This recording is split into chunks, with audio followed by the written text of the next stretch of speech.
4장 1절에서 27절 687페이지입니다. 같이 읽겠습니다. 요아스가 왕위에 오를 때 나이가 7세라 예루살렘에서 40년 동안 다스리니라.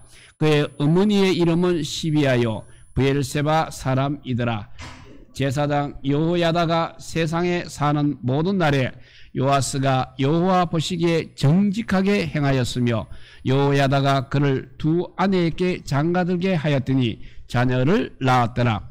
그 후에 요아스가 여호와의 전을 보수할 뜻을 두고 제사장들과 레위 사람들을 모으고 그들에게 이르되 너희는 유다 여러 성읍에 가서 모든 이스라엘에게 해마다 너희의 하나님의 전을 수리할 돈을 거두되 그 일을 빨리 하라 하였으나 레위 사람이 빨리 하지 아니한지라. 왕이 대제사장 여호야다를 불러 이르되 내가 어찌하여 레위 사람들을 시켜서 여호와의 종 모세와 이스라엘의 회중이 성막을 위하여 정한 세를 유다와 예루살렘에서 거두게 하지 아니하였느냐 하니 이는 그 악한 여인 아달랴의 아들들이 하나님의 전을 파괴하고 또 여호와의 전의 모든 성물들을 바알들을 위하여 사용하였음이었더라. 이에 왕이 말하여 한 궤를 만들어 여호와의 전 문 밖에 두게 하고 유다와 예루살렘에 공파하여 하나님의 종 모세가 광야에서 이스라엘에게 정한 세를 여호와께 드리라 하였더니 모든 방백들과 백성들이 기뻐하여 마치기까지 돈을 가져다가 궤에 던지니라. 레위 사람들이 언제든지 궤를 메고 왕의 관리에게 가지고 가서 돈이 많은 것을 보이면 왕의 서기관과 대제사장에게 속한 간원이 와서 그 궤를 섞고 다시 그것에 가져다 두었더라. 때때로 이렇게 하여 돈을 많이 거두매 왕과 여호야다가 그 돈을 여호와의 전 감독자에게 주어 석수와 목수를 고용하여 여호와의 전을 보수하며 또 철공과 로세공을 고용하여 여호와의 전을 수리하게 하였더니 기술자들이 맡아서 수리하는 공사가 점점 진척되므로 여호와의 전을 이전 모양대로 견고하게 하니라. 공사를 마친 후에 그 남은 돈을 왕과 여호야다 앞으로 가져왔으므로 그것으로 여호와의 전에 쓸 그릇을 만들었으니 곧 성교 제사 드리는 그릇이며 또 숟가락과 금은 그릇들이라. 여호야다가 세상에 사는 모든 날에 여호와의 전에 항상 번제를 드렸더라. 여호야다가 나이가 많고 늙어서 죽으니 죽을 때 130세라. 무리가 다윗성 여러 왕의 묘실 중에 장사하였으니 이는 그가 이스라엘과 하나님과 그의 성전에 대하여 선을 행하였음이더라.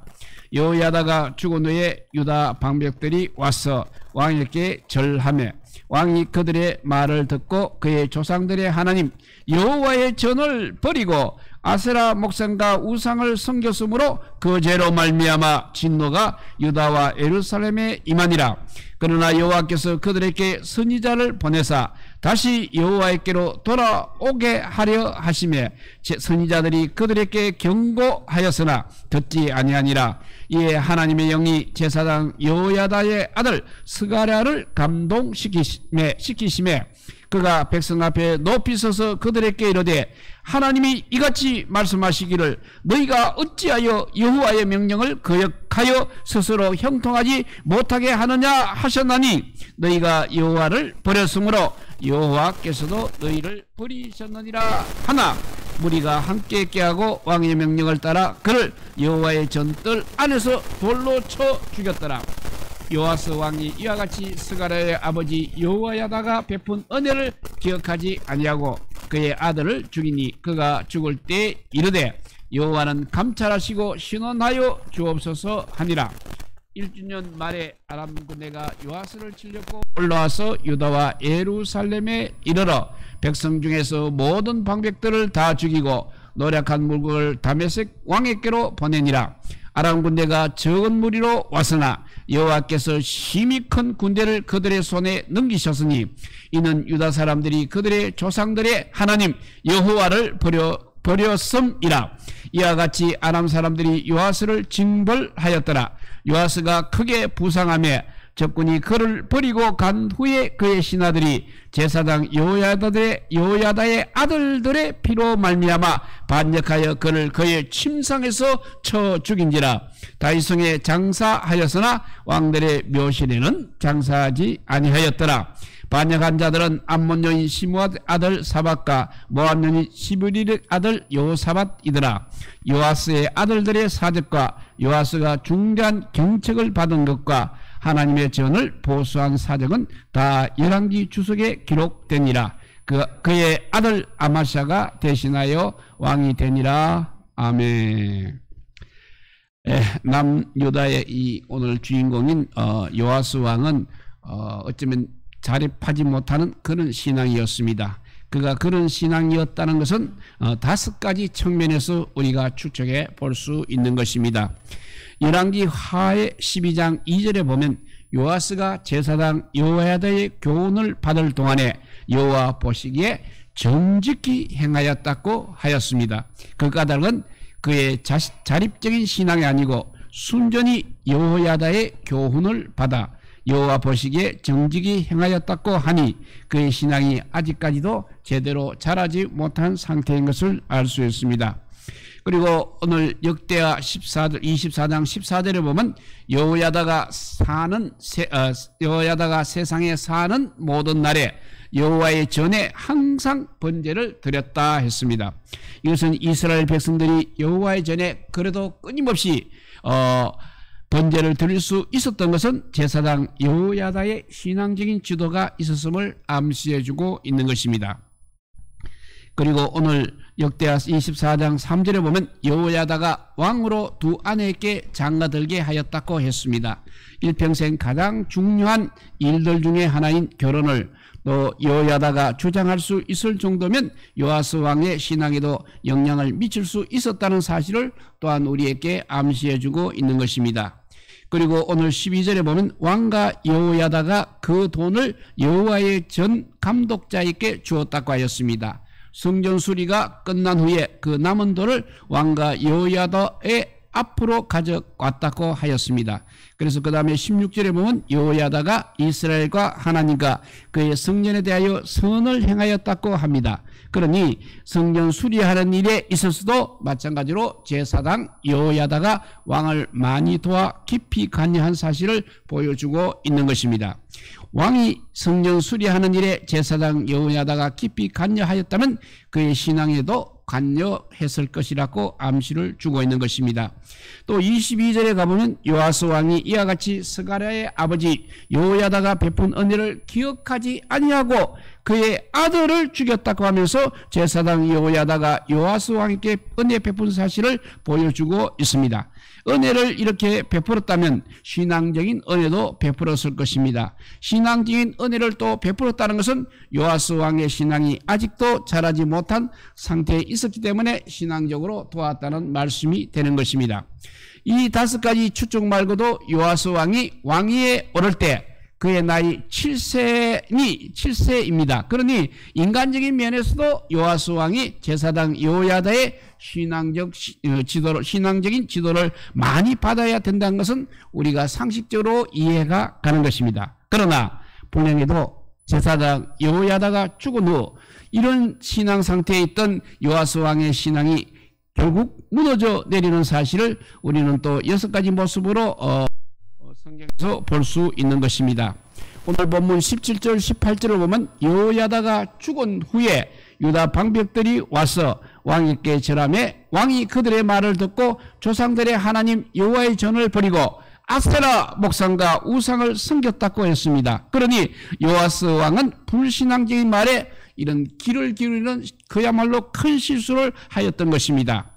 어떠한 사람이 불신앙적인 말에 귀를 기울이는 것입니까? 잠언 17장 4절을 보게 되면 악을 행하는 자는 사악한 입술이 하는 말을 잘 듣고 거짓말하는 자는 악한 혀가 하는 말에 귀를 기울이느니라고 말했습니다. 그런대로 그 말대로 악을 행하고 거짓말하는 사람들은 불신앙적인 말에 자연히 귀를 기울이게 되는 것입니다. 이렇게 온전한 신앙을 가지지 못했던 요아스인지라 제사장 여호야다의 교훈이 이제 끊어지자 불신앙적인 말에 귀를 기울일 정도로 악한 자와 호흡을 맞추는 상태가 되었다는 것입니다. 그리고 두 번째는 제사장 여호야다의 지도를 받아서 여호와의 전을 수리할 뜻을 품을 정도로 여호와의 전에 대하여 간절했던 요아스가 이제는 여호와의 전을 버리게 되었습니다. 세 번째, 우상까지 섬기게 되었습니다. 네 번째, 선자의 경계를 듣지 아니하였습니다. 다섯 번째, 제사장 여호야다의 아들 스가랴를 죽였습니다. 스가랴 한 사람이 아니라 25절 말씀을 보면 제사장 여호야다의 아들들의 피라고 했습니다. 그러니 스가랴 외에도 다른 아들들까지도 죽였다는 것입니다. 여섯 번째, 22절에 보면 요아스 왕이 이와 같이 스가랴의 아버지 여호야다가 베푼 은혜를 기억하지 아니하였다고 했습니다. 제사장 여호야다가 요아스에게 베푼 은혜는 어떠한 은혜들입니까? 아달랴가 왕의 씨를 진멸할 때 제사장 여호야다의 아내가 요아스를 6년 동안 하나님의 전에 숨겨주었습니다. 그리고 제사장 여호야다가 요아스를 왕으로 세워주었고 아직 어린 요아스를 믿음으로 잘 교훈해주는 정말 여호야다야말로 요아스 왕의 은인 중에서도 큰 은인인 것입니다. 그러한 제사장 여호야다의 은혜를 생각지 아니하였으므로 변망덕이라 아니할 수 없는 것입니다. 요아스가 위에 또 오를 때 나이가 7세라고 했습니다. 그러니 인간적으로 보라 성숙하지 못한 신앙을 가질 만한 나이입니다. 그러나 때가 지남에 따라 속히 정말 성숙한 신앙을 가져야 하는 것입니다. 그러나 불행히도 요아스 왕은 그러하지 못하였습니다. 요아스가 제사장에게 성전 수리를 명한 후 요아스 왕 23년에 이르도록 제사장들이 성전 수리를 시작하지 않았다고 했습니다. 그때 벌써 요아스의 나이가 30이 넘었습니다. 그러니까 그때만 해도 성숙한 신앙을 가질 만한 때가 되었습니다. 그러나 그 역시 여전히 자력적인 성숙한 신앙을 가지지 못했다고 했습니다. 참으로 답답하고 한심한 일입니다. 과연 우리들의 믿음이 어느 만큼 성숙했는지를 한번 살펴보시기 바랍니다. 30세가 되도록 제사장 여호야다의 그늘에서 여린 풀처럼 나약하게 자라던 이 요아스 왕의 믿음은 그늘이 되어지던 여호야다가 세상을 떠나게 되자 하루아침에 무너지고 말았다고 했습니다. 이 미성숙한 믿음은 이와 같이 연약하기 마련입니다. 언제 어디에서 어떻게 넘어질지 모르는 그야말로 불안한 믿음인 것입니다. 우리는 언제나 어느 누구의 도움 없이도 성경 말씀만 근거로 하여 나아갈 수 있는 강력한 성숙한 믿음을 가지시기를 바랍니다. 이사야서 31장 2절 말씀을 보면 악행하는 자들의 집을 치시며 행악을 돕는 자들을 치시리니 했습니다. 악을 행하는 범인과 그 악행을 돕는 자를 하나님께서는 아울러 치신다는 말씀입니다. 역대하 24장에서는 이 이사야서 31장 2절의 말씀이 그대로 이루어진 사실을 우리에게 보여주고 있는 것입니다. 그리고 또 오늘 본문 21절에 보면 왕의 명을 쫓아 여호야다의 아들 스가랴를 죽였으니 스가랴를 죽인 장본인은 요아스 왕이라고 했습니다. 그리고 25절에 보면 여호야다의 아들들의 피라고 했습니다. 그러니 요아스 왕은 여호야다의 아들 스가랴 선지자 한 사람만 죽인 것이 아니라 다른 아들들도 죽였다는 것입니다. 그러면 악을 행하는 장본이었던 요아스 왕은 어떠한 벌을 받아야 하는 것입니까? 그가 악을 행하는 장본인으로서 받은 벌은 세 가지로 묘사하고 있습니다. 25절에 보면 그의 신복들이 모반하여 요아스를 죽였다고 했습니다. 신복들이 모반하여 왕을 죽였다는 것은 우연하게 된 일이 아닙니다. 요아스 왕의 신복들이 왕을 모반하기 전에 먼저 요아스 왕이 제사장 여호야다를 모반하였던 것입니다. 22절은 요아스 왕이 이와 같이 스가랴의 아버지 여호야다가 베푼 은혜를 생각하지 아니하고 그 아들들을 죽였다고 하였습니다. 이것은 바로 은혜를 베풀어 준 여호야다에 대한 모반이라고 할 수 있는 것입니다. 요아스 왕이 먼저 여호야다를 모반하니 자기는 결국 신복들에게 모반을 결국 당한 것입니다. 그리고 25절에 보면 왕의 신복들이 요아스 왕을 모반하여 또 침상에서 죽였다고, 침상에서 쳐 죽였다고 했습니다. 성경은 침상에서 사람을 죽이는 일을 달리 죽이는 죄보다 좀 더 악한 죄로 보는 것 같습니다. 그 옛날 사울의 아들 이스보셋을 침상에서 죽인 데에 대하여 다윗은 사무엘하 4장 7절에 하물며 악인이 의인을 그의 집 침상 위에서 죽인 것이겠느냐, 그런즉 내가 악인의 피 흘린 죄를 너희에게 갚아서 너희를 이 땅에서 없이 하지 아니하겠느냐고 하면서 사람을 죽이되 달리 죽인 것보다 침상에서 죽인 죄를 좀 더 엄하게 다스렸던 것을 볼 수 있습니다. 그리고 25절에 보면 요아스 왕을 다윗에서 장사는 하였습니다. 그러나 왕들의 묘실에는 장사하지 아니하였다고 했습니다. 앞에 16절에 보면 무리가 제사장 여호야다를 다윗성 여러 왕들의 묘실에 장사했다고 했습니다. 그러니까 왕이 아닌 제사장인 여호야다까지도 왕들의 묘실에 장사 지낸 바 되었습니다. 그런데 왕인 요아스가 오히려 왕들의 묘실에 장사되지 못하였다는 것은 정말 왕에게서, 죽은 사람에게 있어서 말할 수 없는 멸시와 천대라 할 수 있는 것입니다.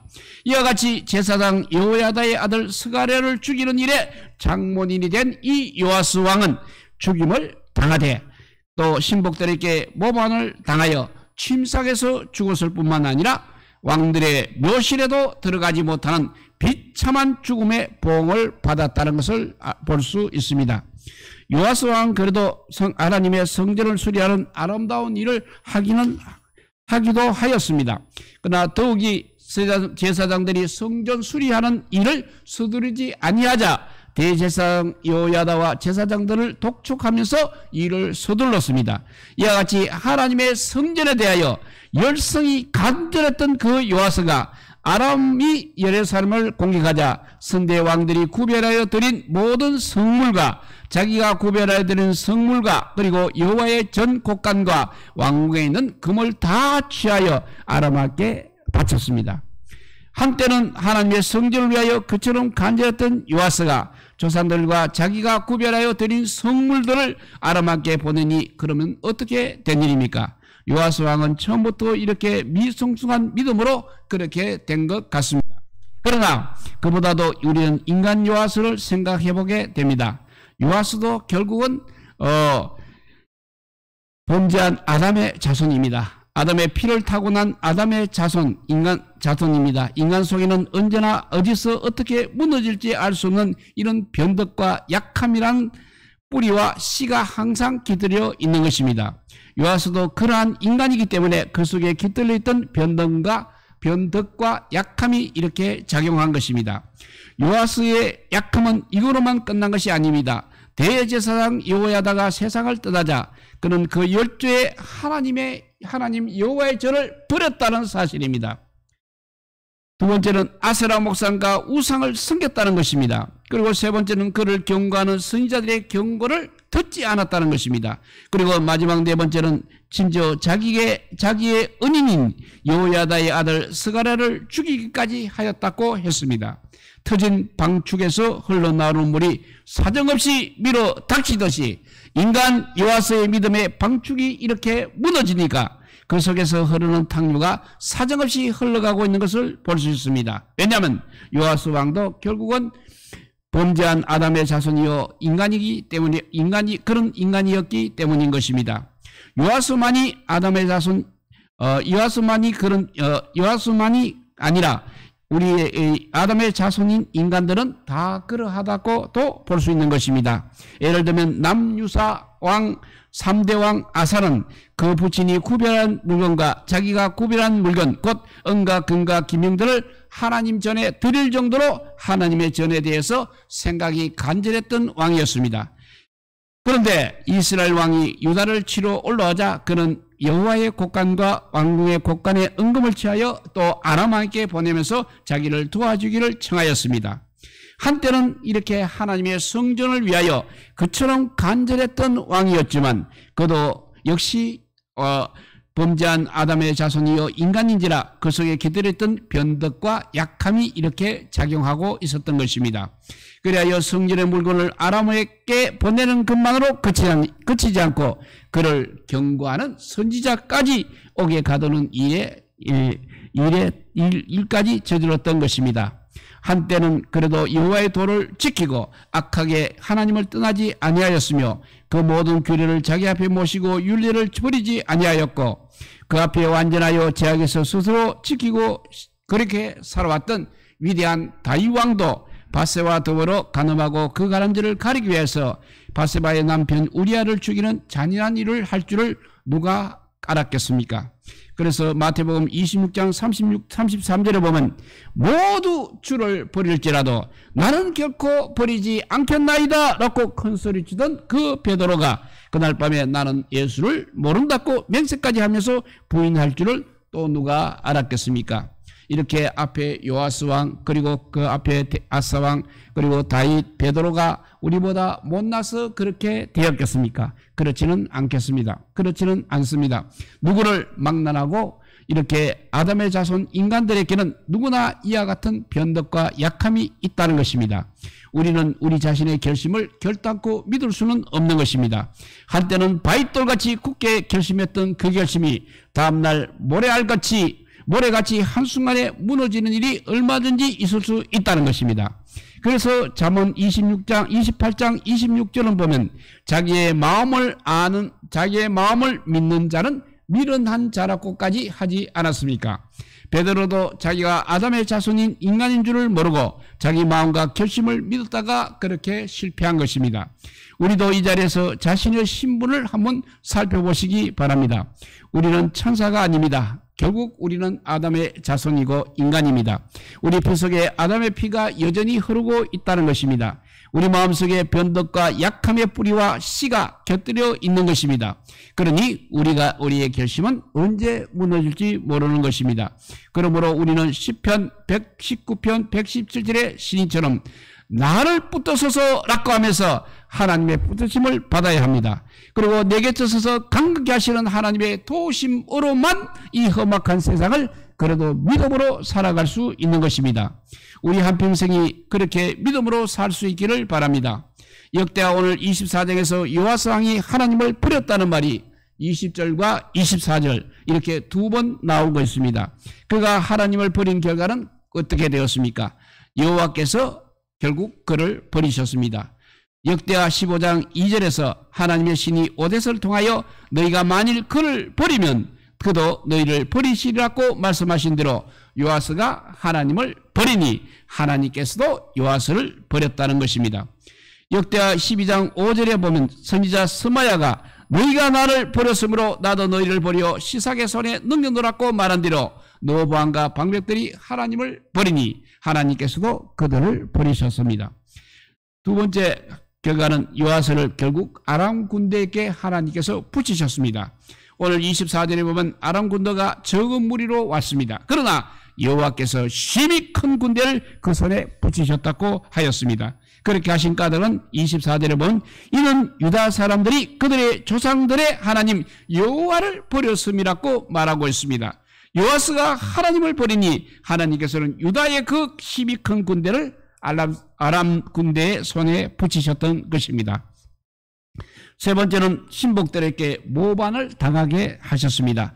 25절에 신복들이 요아스를 모반하여 그를 침상에서 죽였다고 했습니다. 요아스가 하나님을 버리니 요아스는 신복들에게 모반을 당하여 침상에서 죽임을 당하는 그야말로 비참한 결과가 이루어졌던 것입니다. 하나님을 버린 걸로 신복들에게 모반을 당한 일은 요아스의 아들 아마샤 왕에게도 이루어졌던 일입니다. 역대하 25장 27절 보면 아마샤가 돌아와서 여호와를 버린 후에 후로부터 예루살렘에서 무리가 그를 반역하였으므로 그가 라기스로 도망하였는데 반역한 무리가 사람을 라기스로 따라 보내어서 그를 거기서 죽였다고 했습니다. 자기 아버지가 이렇게 하나님을 버린 거로 신복들에게 모반을 당하여 죽임을 당한 사실을 알고도 상가 조심하지 않고 살다가 자기도 하나님을 버림으로 부하들에게 모반을 당하여 죽임을 당하게 되었으니 요아스의 아들 아마시아는 얼마나 미련하고 어리석은 사람입니까? 하나님을 버렸기 때문에 사람들에게 배반을 당한 일은 그 옛날 솔로몬에게도 이루어졌습니다. 열왕기상 11장 9절에 보면 솔로몬이 마음을 돌려 이스라엘 하나님 여호와를 떠났다고 했습니다. 그가 하나님을 이렇게 버리니 에돔 사람 하닷과 소바 사람 누순과 솔로몬이 감독으로 세웠던 여로보암이 배반하였습니다. 솔로몬이 하나님을 그렇게 사랑할 때 열왕기상 5장 4절에 보면 이제 내 하나님 여호와께서 나에게 사방에 태평을 주심에 원수도 없고 재앙도 없도다 라고 하며 그렇게 기뻐하더니 솔로몬이 하나님을 버림에 모든 사람이 솔로몬을 배반하였습니다. 역대하 15장 2절에 보면 너희가 여호와와 함께하던 여호와께서 너희와 함께 하실지라고 했습니다. 더욱이 야고보 4장 8절에 보면 하나님을 가까이 하라 그리하면 너희를 가까이 하시리라고 했습니다. 그리고 시편 73편 28절에도 보면 하나님께 가까이함이 나에게 복이라고 했습니다. 우리가 하나님과 함께하기를 원하면 하나님께서는 언제라도 우리와 가까이 해 주기를 원하고 계십니다. 그리고 하나님께 가까이 하는 것이 바로 우리에게 참된 복이라고 분명히 말씀하셨습니다. 그런데 어찌하여 사람들이 이 귀한 복을 버리고 하나님을 배반하고 하나님을 버리다가 화를 자청하고 있는 것입니까? 참으로 안타깝고 참으로 안타까운 일입니다. 우리는 앞에 말한 요아스, 아마시아, 솔로몬처럼 하나님을 버리다가 화를 자청하는 불량한 사람이 될 것이 아니라 하나님을 가까이 모심으로 시편 73편 28절 말씀처럼 하나님께 가까이함이 나에게 복이라는 그 복을 영원히 누릴 수 있는 복된 성도들이 다 되시기를 우리 주님의 이름으로 축복드립니다.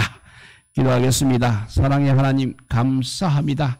지금도 세상 사람들이 많이 아버지 주님으로부터 멀어지고 있습니다. 정말 마지막 때가 가까운 것을 확실히 우리가 느낄 수 있습니다. 정말 마지막 때 내가 믿음을 보겠느냐 하는 그 주님의 탄식 소리가 우리 귀에 쟁쟁이 들려오고 있습니다. 그러면 그렇게 아버지 하나님을 버림으로 아버지 그렇게 아버지 하나님 앞에 버림을 받아서 비참한 아버지 생애를 마친 요아스 왕을 생각할 때 우리는 아버지 그러한 아버지 불행을 겪지 않게 하여 주시옵소서. 주님께서 우리를 꼭 붙잡아 주시옵소서. 우리 역시 아버지 주님께로 더 가까이 가는 믿음의 사람들로 성장할 수 있도록 역사하여 주시옵소서. 그냥 머뭇머뭇거리다가는 아버지 사탄의 게임에 빠져서 언제 넘어질지 모르는 연약한 저희들입니다. 주님 꼭 붙잡아 주시고 정말 예배 때마다 기도할 때마다 아버지 찬송할 때마다 주님 앞에 더 가까이 나아가는 우리 모두가 되게 하여 주시기를 간절히 빌고 원하오며 우리 구주 예수 그리스도 이름으로 기도드리옵나이다. 아멘. 예, 우리 찬송가 338자입니다.